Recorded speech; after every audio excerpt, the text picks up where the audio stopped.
내가 이혼 전문 변호사다의 저자 솔로몬입니다. 오늘은 솔로몬 이혼 이야기에 이혼 시 재산 분할 기여도를 많이 인정받는 방법에 대해서 요점만 간략하게 써드렸습니다. 해당 글을 설명을 드리도록 하겠습니다. 많은 분들이 이혼 시 어떻게 하면 재산 분할을 많이 받아낼 수 있는지에 대해서 많이들 궁금해 하시죠. 그래서 저희들이 여러 번 관련 글을 올려드렸습니다. 그런데 오늘은 요점만 추려서 글을 써드렸습니다. 해당 글을 간략하게 설명을 드리겠습니다. 이혼 시 재산 분할 문제는 원칙적으로 혼인기간 중에 발생되거나 증가 유지된 재산을 부부 각자의 기여도에 따라 분할하는 문제이기 때문에 이혼 시 재산 분할을 많이 받아내겠다? 그러면 기본적으로 자신이 재산 형성에 기여한 정도가 더 크다는 주장을 해야 되겠죠. 따라서 우선 자신의 소득이 상대방보다 더 높았다는 사실, 자신의 소비가 상대방보다 적었다는 사실, 자신의 재테크로 인해서 재산이 증식된 반면 상대방의 과소비와 유흥, 도박, 주식 투자 실패, 사업 실패, 사기당함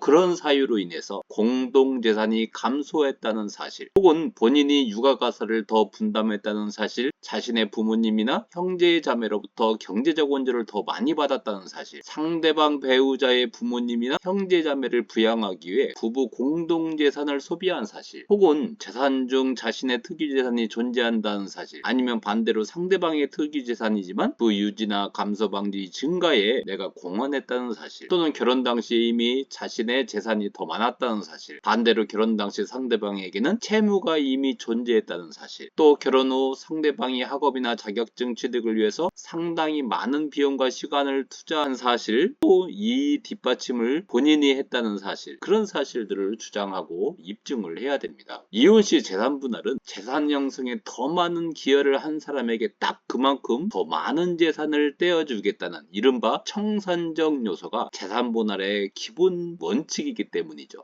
그래서 일단은 재산 분할을 많이 받아내기 위해서는 기본적으로 이 청산적 요소를 잘 이용할 필요가 있다라는 겁니다. 하지만 재산 분할에는 이러한 청산적 요소만 있는 것이 아니라 사회 보장적 기능도 근래 들어 점점 더 강조되고 있죠. 왜냐하면 이혼 시 재산 분할의 청산적 기능만 강조하다 보면 경제적 능력이 있는 당사자야 좋죠. 하지만 반대로 경제적 능력이 없는 배우자는 어떻습니까? 이혼 후의 생활이 보장되지가 않잖아요. 그러면 사회적 문제가 되고 이는 사회적 비용으로 작용하기 때문이죠. 그래서 우리 경제체제를 배울 때도 원칙적으로 시장경제 질서를 채택하되 이 보완을 위해서 사회복지적 기능을 더하는 쪽으로 가지 않습니까? 마찬가지로 이혼 시 재산 분할할 때도 청산적 기능이 원칙이지만 다만 이 보완을 위해서 사회복지적 요소를 가미하게 되는 겁니다. 그렇다면 재산 분할의 사회보장적 요소 측면에서 어떠한 사실들을 주장하고 입증해야 되겠습니까? 상대방은 경제적 능력이 좋아서 이혼 후에 생활이 보장되지만 자신의 경우에는 경력 단절 등의 사유로 이혼 후의 생활이 보장되지 않는다는 사실, 또는 상대방은 공적연금이나 사적연금, 보험 등으로 노후 대비가 잘 되어 있다. 하지만 본인은 그렇지 않다. 미성년 자녀를 자신이 양육해야 되지만 양육비만 가지고는 사실상 충분치 않다는 사실, 이혼 후 연로하신 노부모님이나 형제자매를 부득이하게 부양해야 한다는 사실, 상대방은 이혼 후 부모로부터 상속받거나 증여받을 재산이 많지만 본인은 그렇지 않다는 사실, 또는 자신의 나이가 많아 경제적 활동을 할 수 있는 기간이 얼마 남지 않았으므로 사회보장을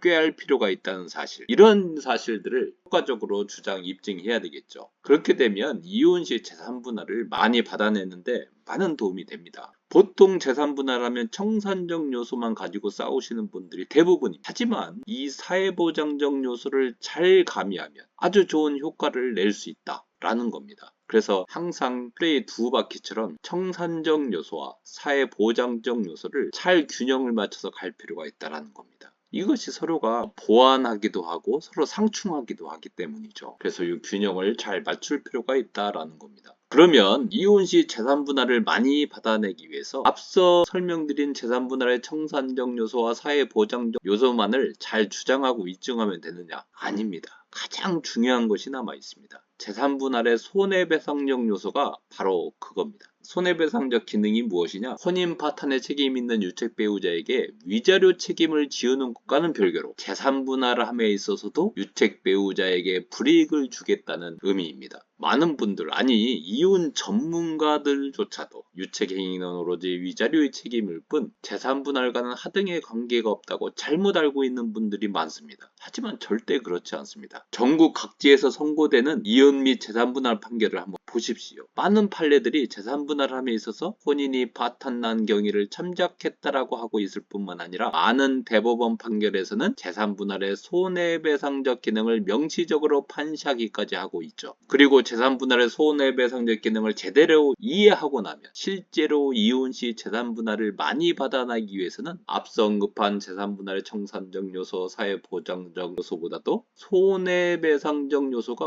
훨씬 더 중요함을 깨닫게 됩니다. 실무를 해보아도 마찬가지죠. 즉 실무에서도 판사님이 재산분할의 기여도를 정할 때 이 손해배상적 요소를 매우 많이 고려하고 있음을 크게 느끼는 사건들을 아주 많이 경험하게 됩니다. 그렇기 때문에 이혼 시 재산분할을 극적으로 많이 받아내고 싶다. 그렇다면 재산분할의 청산적 요소, 사회보장적 요소에 해당하는 사실들만 가지고 주장 입증하는 것만으로는 부족하고 상대방 배우자의 유책행위를 입증할 만한 증거를 확보하는 것이 매우 중요한 작업이다. 이렇게 말씀을 드리고 싶습니다. 실제로 저희 솔로몬에서 수행한 사건들 중에서 혼인기간 10년 이상이 되었는데 재산분할 기여도가 80%, 90%, 70% 인정받은 사례들이 많이 있습니다. 보통 혼인기간 10년, 15년 되면 5대5 정도로 이렇게 분할된다라고 알고 계신 분들이 대부분이더라고요. 하지만 절대 그렇지 않다. 혀를 끌끌 찰 정도의 상대방의 유책 증거를 확보했다. 그러면 상상할 수 없는 결과를 내기도 한다. 유책 행위 중에서도 유독 상대방의 부정행위, 일정 기간 지속된 가혹한 폭행, 폭언 등과 같은 이 가혹행위인 경우에 손해배상적 요소가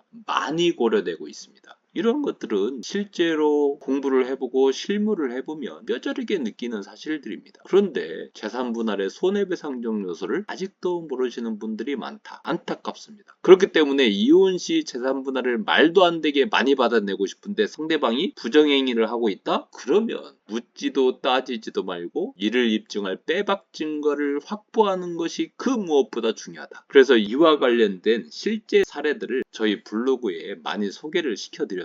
해당 글을 몇 개 링크를 해드렸습니다. 저희 블로그에 들어오셔서 링크해드린 글을 한 번씩 읽어보시면 왜 저희 솔로몬이 손해배상적 요소를 강조하는지를 잘 아실 수 있습니다. 아까 청산적 기능과 사회보장적 기능은 수레의 두 바퀴라고 말씀을 드렸죠. 이 손해배상적 요소는 앞에서 수레를 끌고 있는 소와 같습니다. 소가 힘을 내지 않으면 수레가 굴러가질 않지 않습니까? 그래서 손해배상적 요소가 앞에서 수레를 끄는 말, 혹은 소, 또 청산적 기능과 사회보장적 요소가 두 바퀴. 이 정도로 생각하시면 될 것 같습니다. 그래서 청산적 요소와 사회보장적 요소는 좌우 균형 맞게 굴러가야 되는 것이고 손해배상적 요소는 강력할수록 무조건 좋다. 라고 설명을 드릴 수 있을 것 같습니다. 저희들이 누차 강조를 하는데 많은 분들이 잘 모르시는 것 같아서 오늘 다시 한번 강조를 드렸습니다. 자, 그러면 마지막으로 저희 솔로몬 소개의 말씀을 드리고 말씀 마치도록 하겠습니다. 저희 솔로몬은 20년 넘게 오직 이혼만 연구하고 이혼 소송만 수행해 왔습니다. 저희 솔로몬은 증거 분석과 증거 수집에도 특별한 노하우가 있어서 이혼 소송 실전에 최강이라는 말씀을 드리고 싶습니다. 저희 솔로몬에는 이혼에 관한 법리와 판례를 분석 정리한 실력과 20년 실전 노하우와 전략으로 승부한다는 말씀을 드리면서 오늘 말씀은 여기까지 마치기로 하고 다음 시간에 또 좋은 정보를 가지고 여러분 찾아뵙도록 하겠습니다. 감사합니다.